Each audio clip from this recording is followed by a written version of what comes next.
Улиците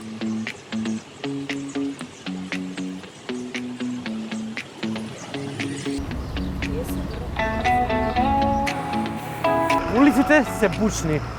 Времето е прилично динамично. Луѓето се нешто некаде брзаат да стигнат, некои да го испијат своето кафе, а некои да се видат со своите пријатели. Меѓутоа, Сонја, што се случува кога човекот ќе застане пред книга? Во секој случај времето запира. Нема друго што. Првичниот додир со книгата има значение за следните читатели.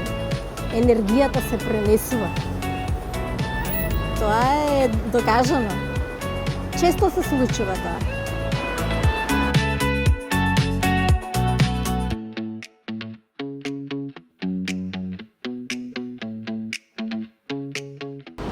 Небото над вашата книжарница се менува често, врне, грми, прежешко е, дува ветар.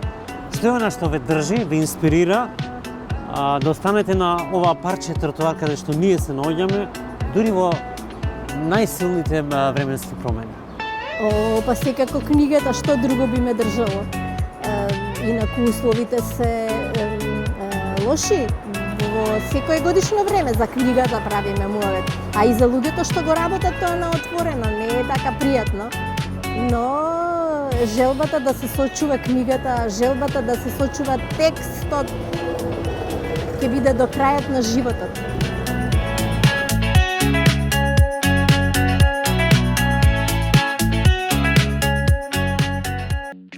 Ако вашата книжарница под отворено небо е една голема книга на кој поглавје се наоѓаме ние сега денес и што пишува во него, во тоа поглавје за луѓето кои што поминуваат покрај вас? На почетокот со еден голем ентузијазам почнав да ја работам оваа работа затоа што многу сакав да читам и единствена прилика да го направам тоа е да ги продавам книгите и нормално да ги читам.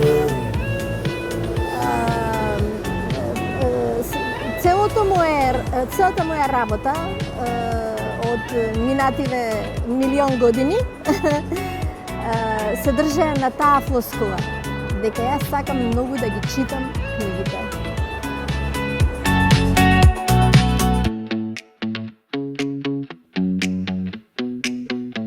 Јас сакам класиката, поготово викторијанското доба.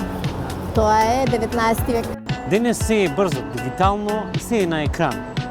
Што има во таа физичка тежина на книгата, во допирот на хартијата и во вртењето на страницата, што ниту еден екран никогаш нема да може да го замени или да го подари на човечката душа? Никогаш.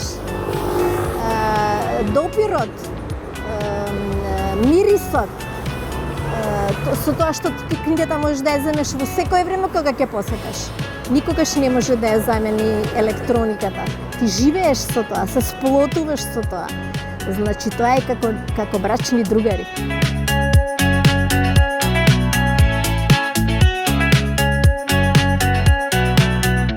Што е она што книгата ви го подари на вас лично во вашиот живот, а што парите и материјалното никогаш не би можеле да ви го купат? Како можете да го купите тоа што го пишува во книгите? Никогаш не можете да го купите. Тоа е имагинација.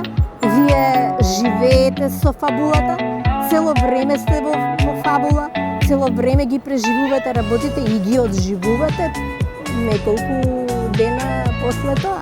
Тоа не се купува со пари.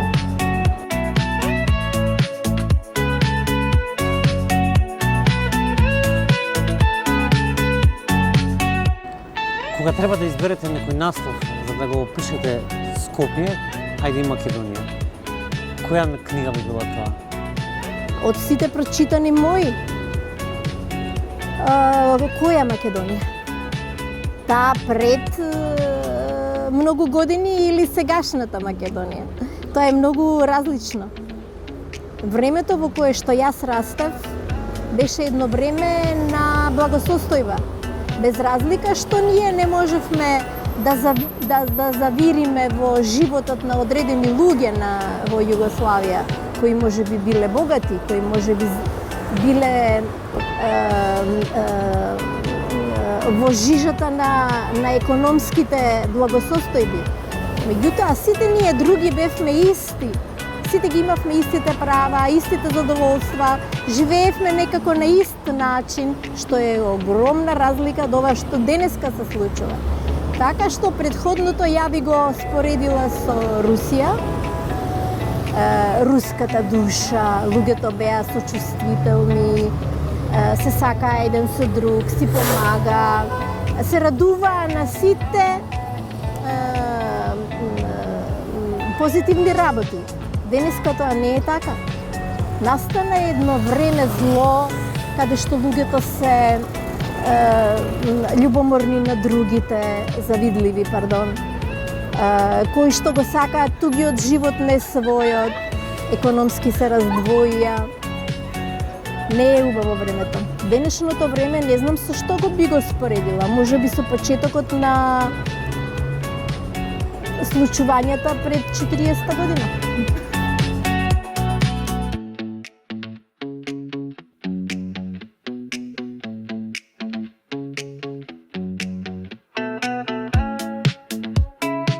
Значи, во денешно време се уште постојат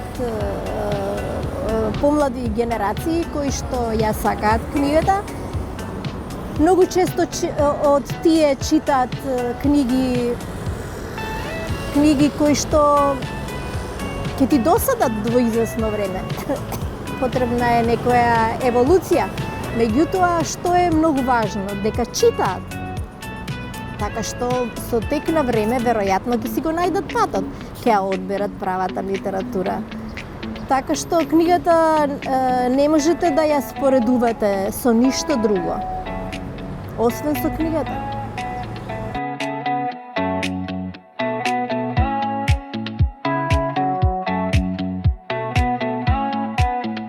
Што ве инспирирало, ве мотивирало и колку време се занимавате со оваа благородна работа која што ја работите? Цел живот, буквално кажано, али фактички сум тука едно 40 години.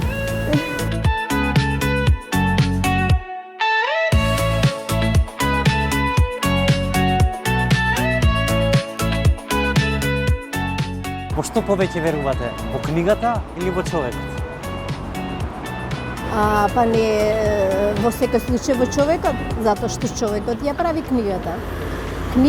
Во книгата се чита тоа што го напишал одреден во даден момент. А тоа дали е вистина и на што се должи пишувањето е знак на прашање.